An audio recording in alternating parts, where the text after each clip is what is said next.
দেশের মাটিতে জিম্বাবুয়েকে বাংলাদেশ করার দারুণ সুযোগ ছিল বাংলাদেশের।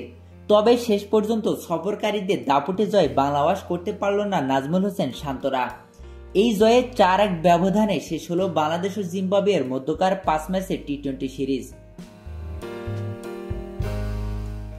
রোববার মিরপুর শেরেবাংলা স্টেডিয়ামে টস হেরে আগে ব্যাট করতে নেমে 6 উইকেট হারিয়ে 157 রান তুলতে পারে টাইগাররা। জবাবে খেলতে নেমে 9 বল ও 8 উইকেট হাতে রেখে জয়ের বন্দরে পৌঁছে যায় সিকান্দার রাজার দল। লক্ষ্য পূরণ করতে নেমে শুরুতে দেখে শুনে ব্যাটিং করেন জিম্বাবুয়ের 2 ওপেনার।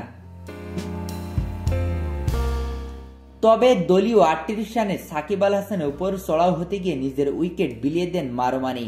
এরপর ক্রিজে এসে ব্রেন বেনেটকে সঙ্গ দেন অধিনায়ক সিকান্দার রাজা। 36 বলে ক্যারিয়ারের প্রথম 50 তুলে নেন বেনেট, তাকে ফেরান সাইফুদ্দিন। 49 বলে 70 রান করেন বেনেট। এরপর বাকি কাজটা সারেন রাজা। তার 46 বলে 72 রানে ইনিংসে 9 বল বাকি থাকতে লক্ষ্যে পৌঁছে যায় রোডেশিয়ানরা। 8 রানে অপরাজিত ছিল জোনাথন ক্যাম্পবেল। এর আগে শুরুতে ব্যাটিংয়ে নেমে দলীয় 15 রানে 3 উইকেট হারায় বাংলাদেশ।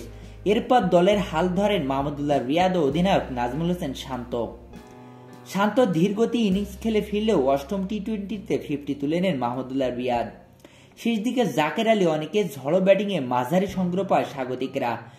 মাহমুদুল্লাহ রিয়াদ 44 বলে 6টি 4 ও 1 ছক্কায় সর্বোচ্চ 54 রান করেন। এছাড়া শান্ত 36 এবং জাকের আলী 24 রান করেন।